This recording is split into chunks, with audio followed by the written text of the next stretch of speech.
Well, thank you for clicking on our video. My name's Scott, and I'm the pastor here at St. Peter's Episcopal Church in Dartmouth, Massachusetts.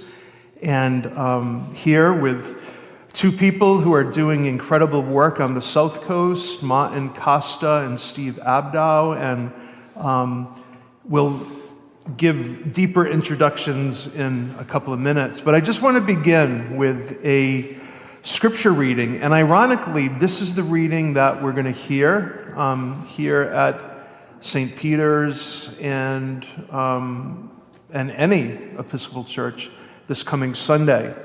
And it's the story of Jesus beginning his public ministry.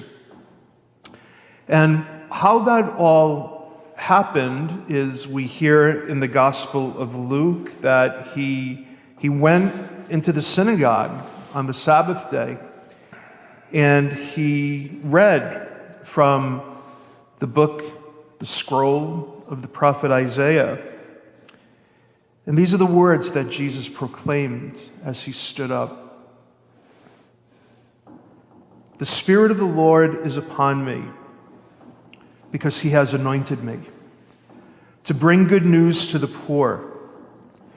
He has sent me to proclaim liberty to captives, recovery of sight to the blind, and to let the oppressed go free, to proclaim the year of the Lord's favor." So as we reflect upon those words, we're always reminded that the ministry of Jesus is really our ministry, that the way God shows up in the world most is that God comes disguised as our lives, and that we all, in one way or another, depending on the gifts that we have, really become the hands and the feet and the voice of Jesus. So I'd like to have a conversation today about the Afghan ministry that is happening here, the outreach to the Afghan family here that has moved into our neighborhood here in Dartmouth. But also some of the other needs that are happening as that outreach continues to expand. So Martin Costa is the director of our outreach to these families, and I'd like to turn the program over to him to share a little bit about what he's doing. Thank you, Scott. Hello, everybody. I'm so excited to be here and to discuss the program that we are involved with. The reason why it's so exciting to me is that when I was discovering St. Peter's Episcopal Church, and I consider myself a relatively new member, I started about 3 years ago, I was looking for some place where there was some ministries where I could put Jesus' words into action. And just a couple of months ago, one of these actions showed its face, and I approached Scott to say, can we get involved with trying to support one of these Afghan refugee families that happen to live literally a quarter mile down the road. So they're really our neighbors, but right now they feel like strangers. So Scott, of course, was very supportive of this and said, go for it. And so here we are, trying to ask you if you, in the future, will get involved with us to help this Afghan family in particular, but also we have approximately 6 other families in the New Bedford, Dartmouth area, and more to be coming in the future months. So it could be a long-term program, and it's something that is very important to me, and I hope it's very important to you, because it's a real example of the Jesus movement at work. So let me tell you quickly about this family that lives down the road. Ann Sheehan is the name of the woman who so graciously opened her home to these folks, and the family is a family of 6 right now, I believe. So it's mother and father, 1-year-old baby, and there are 3 brothers of Hasilla, who is the mother, yes. And they are teenagers. They are 11, I believe, 14 and 15. Sounds right. And they're Steve and I were very fortunate to meet them a couple of weeks ago, and our first impressions, I'm sure Steve will talk about this too, was that how humble they are, how eager they are to get to work and to get to school and to try to get integrated into our society. And that's part of what we want to do here. We want to make them feel inclusive. We want to make them feel like our neighbors. So we are going to be collecting items. We're going to be asking for donations to help them. There will be a list coming forward of different needs that they have. Right now it's very general as far as what we want to get for them, but we already started collecting some things and stopping over at the house. Let me give you an example. One of our wonderful parishioners, Bill, has offered to teach them how to use their Chromebook. Another agency has donated Chromebooks to them, and this is a way for this family, this Afghan family, to be able to connect with their friends and family that still are in Afghanistan or other countries, so they don't feel so isolated. So here's an example of one of our parishioners going to meet them. We also have another family that has a 16-year-old son, Lucas. Lucas is a really motivated young man who wants to get involved, and he has fixed old bikes and makes them usable and in great condition, and he usually gives them away for free. And he's so excited to do this for the Afghan family because they would like to have bicycles as well. Right now, I'm going to tell you what their biggest needs are, and you can think about this, folks, and there'll be more connection coming along. Their biggest need is transportation, because obviously they came from Afghanistan during that terrible crisis of the exit crisis, and they had nothing but the clothes on their back. They couldn't speak the language, they didn't have any money, they left friends and family behind, and it was a real traumatic experience for them, and we want to help them heal that. And so one of the big problems is there was no paperwork. They didn't come with birth certificates, they have no social security numbers yet. We're working on all that kind of stuff. So right now, for example, they do have food stamps. That's wonderful. And they do get a stipend to help them with rents and so forth, but this will not last forever. The whole point here is to make them self-sufficient, make them feel like they're part of the community, and our job is to help them in this regard. So right now they need transportation help, and we're thinking of doing a phone tree idea of volunteers. So if somebody needs a ride to the doctor, we'll call somebody up who'll say, yes, I can do it, or no, I can't help you this day. We'll go to the next volunteer. So that's an important one. And the most important one, folks, is if anybody knows of any apartments available. Housing is so difficult for all of us right now, but you can imagine it'd be so much more difficult for the Afghan people, especially since they don't speak English that well. They're learning English, they're having tutors come to the house and so forth. But we want to help them find an apartment so that they can become self-sufficient as well. So these are some of the immediate needs right now. Hasila, the mother of this family that we are supporting, or helping to support, is going to be having a baby soon, well, probably in 6-7 months. So we'll need diapers and baby items and so forth. So there's lots of needs to be had. And what will occur is that we'll put a list together and display it here, or have Scott send an email around and so forth. Now, if you would like to contact me directly, that would be wonderful. My name is Martin Costa, and that's in my email. Martin Costa at charter, CHARTER.net. If you have some ideas, we're always willing to brainstorm. If you want to get involved at this level, if you want to get involved in a month or two, if you can help with the transportation, this would be wonderful. But let me bring us back to the whole point here. We're here to do the work of Christ. We're here to show the love. I mean, God is love, and God is our Father. If God is our Father, then everybody around here is our brother and sister, and so are these beautiful Afghan people. So please get involved with us. And now I'm going to turn it over to a good friend of mine. This is Steve Abdow. Steve was involved in the Western Massachusetts Episcopal Church with the Refugee program over there. He also comes to us with a lot of experience in the refugee migration program. So I'm going to let him speak a little bit about what he has to offer and what he thinks that the rest of us can offer. Steve? Thank you, Martin. Yes, again, I'm Steve Abdow. I'm a member of Grace Episcopal in New Bedford and come via Western Massachusetts, where I was just about a year and a half ago, and I was involved with, at the diocesan level, with refugee resettlement work that took place in certain communities out there, and had very positive experiences, and especially, as we're saying here, the chance to be of tremendous service to people in tremendous need. This work is particularly tender, I feel, because in the refugee resettlement system, these refugees are really the neediest of the needy who end up in our country. And in this particular circumstance, there's 150,000 families from Afghanistan getting resettled in this country, where we usually resettle between 10 and 50,000 families a year, and it has been very low. And so it's really a critical time in this state and the rest of the country. There's hundreds of families being resettled in this state as we speak. And in our area here, there hadn't been refugee resettlement, but they chose to seek some placement for some families. The mayor of New Bedford has been tremendously supportive and helped make this happen. The city is providing lots of support. The agency we're working with is based out of Boston and doesn't have a full-time presence in this area. As a result, one of the things we did on a volunteer level, we formed a group that helps some of the big picture coordination of helping support these half a dozen families who have come. And we're so grateful that St. Peter's and Martin stepped forward to offer to assist the family that is settled here just a few hundred yards up Elm Street.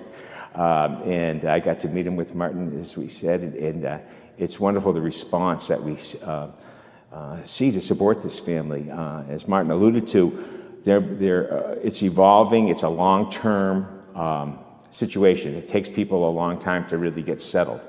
Mostly, I believe, after the initial period of arriving and getting settled in some way, the long process of adjusting to this radically different culture here in the United States, and our work as Christians who welcome our neighbors and to help them find a new home here, especially these particular people who helped us in the Afghanistan conflict, the reason that they're here. So it's just a tremendous opportunity to be a service to folks who really need it. And, myself, I do believe it is by giving that we do receive, and I'm grateful to be able to do this work. I did have experience in my previous church helping to settle a refugee family. It was very challenging, frustrating, and also very gratifying and delightful. And that's the nature of so much of our work. Where the ways that you can help in the future will evolve. There's specific needs right now as they get settled in, but over time, if you would like to reach out to Martin and stay in touch with a group that we hope to form who can on a longer term, 12 to 24 month basis, be supportive of this family in the softer ways. Things like learning how to use the bus lines and learning how to work certain appliances in the home or devices and so many things about living in the United States and in Massachusetts that we take for granted, and it could be really make a difference to people to getting adjusted and independent, which is the goal.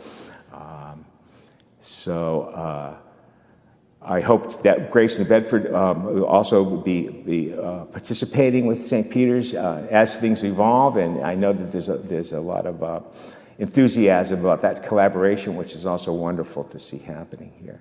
And I'm grateful to be involved and be partner with Martin and St. Peter's and Scott in this sweet work.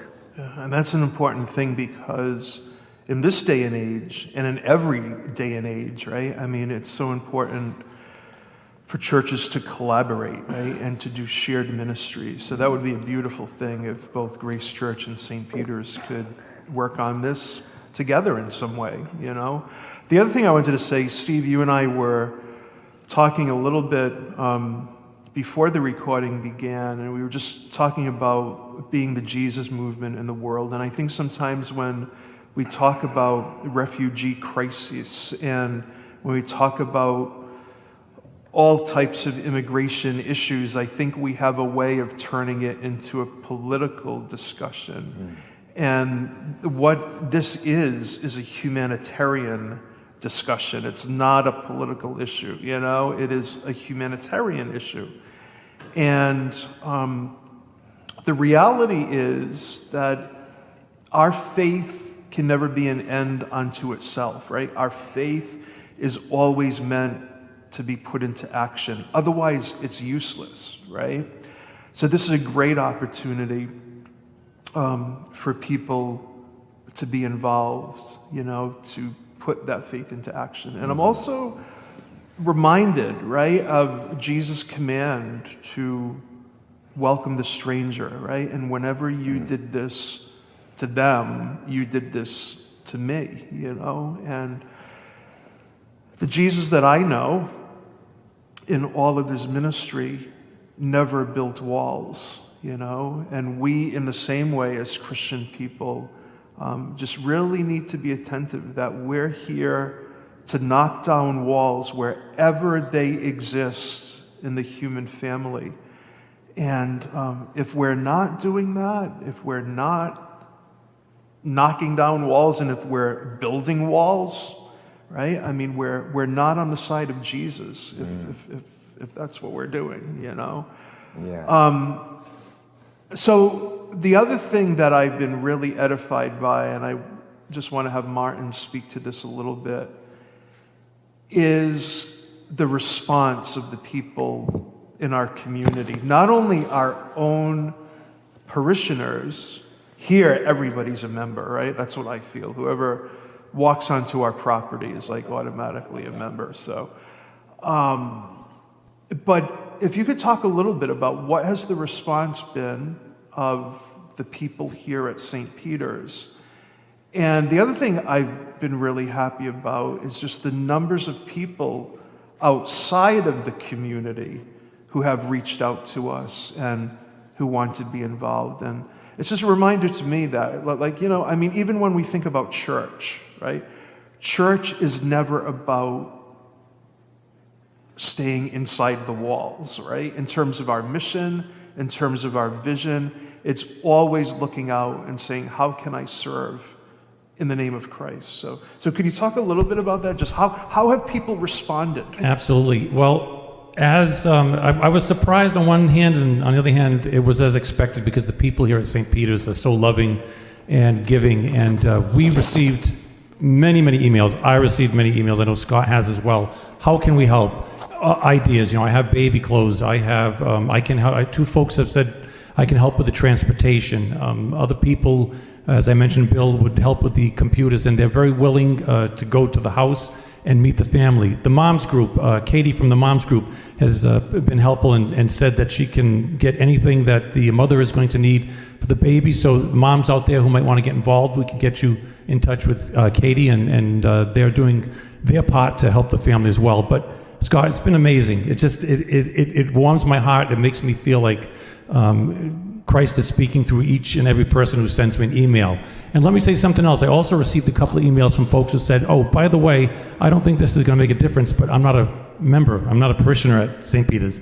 And I said, that doesn't matter, because you are God. God is love. You are love. You are welcome to help out. You are certainly always welcome to be part of our inner community here, but we will gladly open our arms to anybody else from the outside who wants to be part of it. As Scott said, it's a humanitarian mission, and so it's not a church-specific mission that you have to be a member of this church. But I think every church needs to stand up and start moving and being involved, because that's what Christ asks of us. So to those folks who are ready, step forward. And I should mention this, because I had so many emails come in, this past Monday, I had a Zoom meeting with Ann Sheehan, the woman who's hosting them, and about 10 of these folks who emailed me and said, I'm very interested. And we brainstormed, and Ann gave us some ideas of what she really needs, like the transportation and housing, some diapers for the baby, some other ideas that I will share with you as we get this together a little bit better. But as you can see, we're already starting to solidify and get this group together. There's so many people involved that I felt like it's really necessary to get a core group to organize it, and then we're going to get the rest of you guys involved, and we can divide this up into who can help us collect this, who can help us distribute that, who can help with transportation. But we really want these folks to be self-reliant too. We don't want to buy them everything. We want to show them, as Steve was saying, how to go to the bus stop, the simple things that you and I take for granted living here in these great United States. So it's an exciting project. I know that if you're not involved yet, you're going to be really happy to get involved, because it gives you such a warm feeling.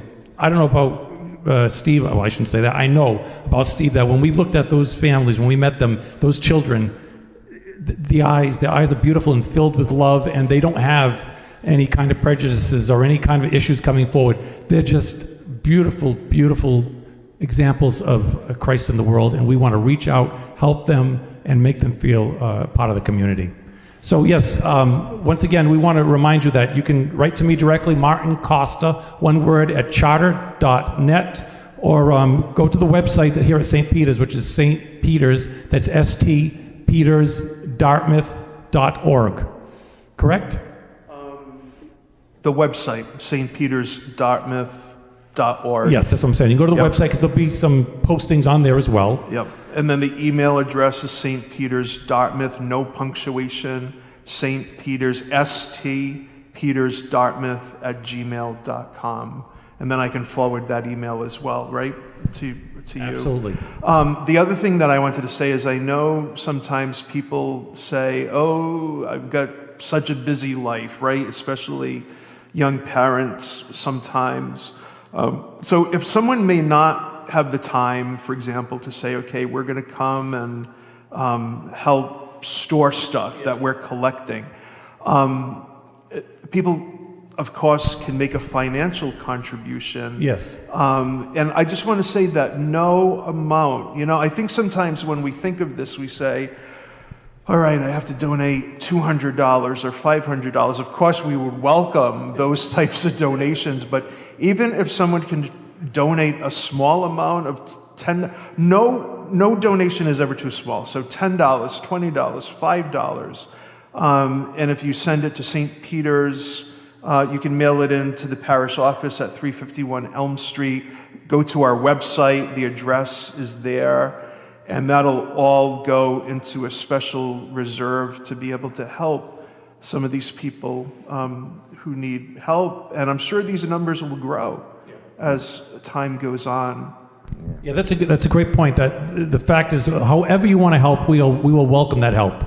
If you feel you just would like to give financial support, that's fine. If you feel like you just want to do a transportation on one day a week or just be on call, that's fine. If you want to get really involved, we'll take that in too. So whatever level of involvement you'd like to get into, we'll find a place for you. There's always room for help here. And to get future updates, please like our Facebook page. We also encourage you to share that news with other people if they want to get the latest updates, to like our Facebook page as well. And hopefully we can use this opportunity to do a video on occasion just to give some updates and to let you all know how this important ministry continues to progress. Steve, Martin, thank you very much for joining us, and continued blessings on the work that we're all doing together. So thank you. Thank you, and congratulations to St. Peter's for the incredible outpouring of support that they've already exhibited. It's very inspiring. Very inspiring. So many people have stepped forward. It's just been absolutely amazing. Wonderful. Well, thanks to the both of you. Thank you, Scott.